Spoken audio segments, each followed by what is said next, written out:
ছোট্ট একটা কাঁঠাল বাড়ি থেকে আনছি, এটা আমি রান্না করব।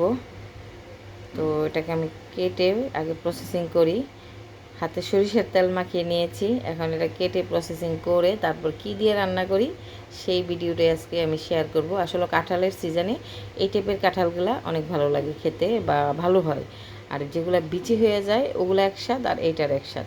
তো এর জন্য আমি একটা ছোটো আনছি, সেটা প্রায় অনেক দিন হয়ে গেছিলো। তো দেখতে থাকুন আমি এটা কী দিয়ে রান্না করি। দেখুন, এই যে এইরকম কচি থাকলে কিন্তু অনেক ভালো লাগে, সেটা চিংড়ি মাছ হোক বা যে কোনো কিছু দিয়ে খাওয়া যায়। তো এটাকে আমাকে প্রসেসিং করি।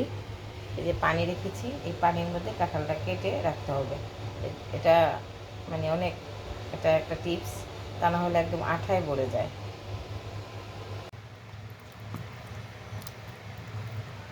পানির মধ্যে এই তো কতক্ষণ ভিজিয়ে রাখলাম, আঠাগুলো সব উঠে গেছে। এখন এটাকে আমি ভালোভাবে ধুবো, লবণ দিয়ে ভালোভাবে ধুয়ে নিতে হবে। এটা আমি সুন্দর করে সিদ্ধ করে নিচ্ছি। দেখছেন কি সুন্দর কালার হয়ে গেছে, কালো ভাব আঠা সব চলে গেছে। এখন এটা থেকে ময়লা যত কষ আছে সব হলুদ আর লবণ দিয়ে সিদ্ধ করে নিলে এরকম সুন্দর হয়ে যায়।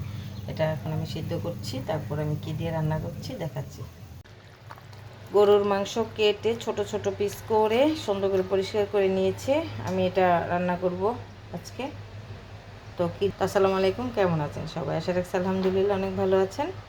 তো আমি আল্লাহর মধ্যে ভালো আছি। তো দেখেই তো ফেলেছেন কি দিয়ে গরুর মাংসটা রান্না করব। তো প্রসেসিং করে নেই।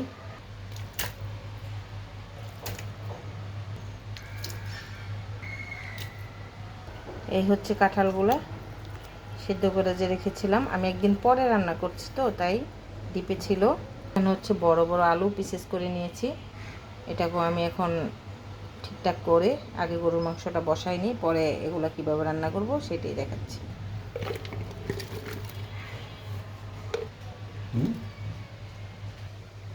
আদা রসুন, তারপরে হচ্ছে একটু মাংসের মশলা, পেঁয়াজ, কাঁচামরিচ, গরম মশলা আস্তগুলা সব দিয়ে দিচ্ছি এখন তেল, অল্প একটু চিনি দিয়েছিলাম।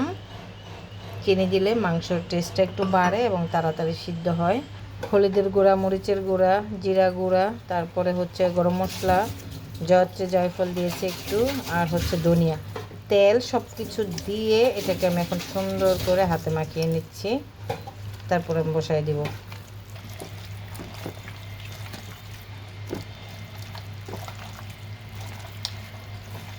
ভালোভাবে এটাকে মাখাইতে হবে, যত এটা মাখানো যাবে তত টেস্ট হবে। আবারও দিব হচ্ছে আমি এখানে কাঁঠাল, তো মশলার পরিমাণটা একটু ভালো করে দিতে হবে।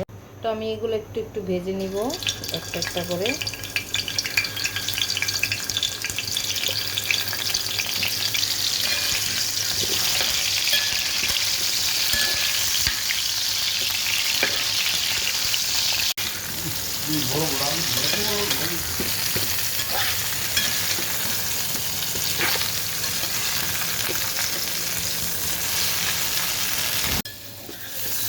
অনেকটা ভাজা ভাজা হয়ে গেছে, এখন তুলে ফেলবো। ভাজার কারণ হচ্ছে তাহলে এই যে কাঁঠালগুলো এগুলো খুলবে না, একটু আস্তে আস্তে থাকবে।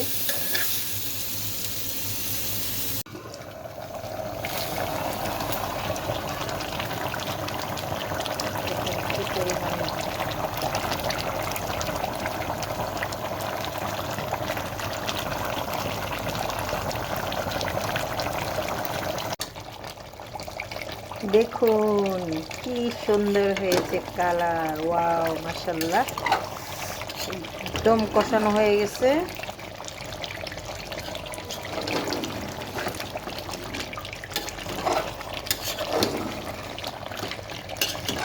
ও সেই সেই কষা মাংস যাকে বলে সেটা কমপ্লিট সিদ্ধ হয়ে গেছে। দেখেছেন, দেখেন কত সুন্দর হয়েছে।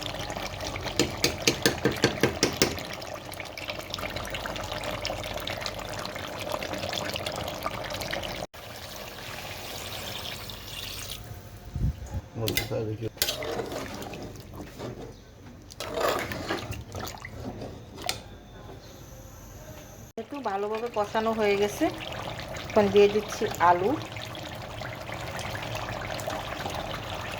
সেই কাঁঠালগুলো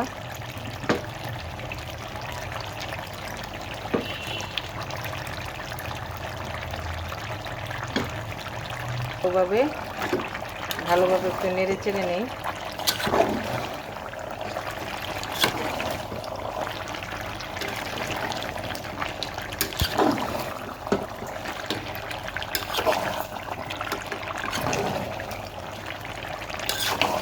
কি অবস্থা, 40 মিনিট পরে আসলাম। দেখুন দেখুন,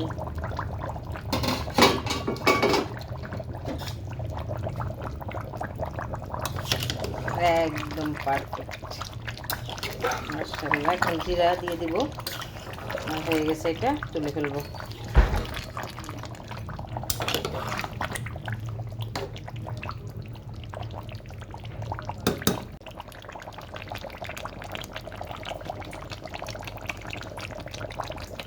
কচি কাঁঠাল দিয়ে গরুর মাংস রান্না এই বছরের প্রথম রান্না করলাম।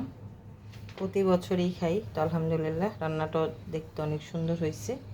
খেতে কেমন হবে জানি না, আগে একটু আপনাদের সঙ্গে শেয়ার করলাম ছবি তুলে বা ভিডিও করে। তো যেহেতু এখন কাঁঠালের সিজন, সবাই একদিন বাসায় রান্না করে খাবেন। তো ভালো থাকবেন সবাই। ভিডিওটা ভালো লাগলে অবশ্যই একটা লাইক দিবেন। আল্লাহ হাফেজ।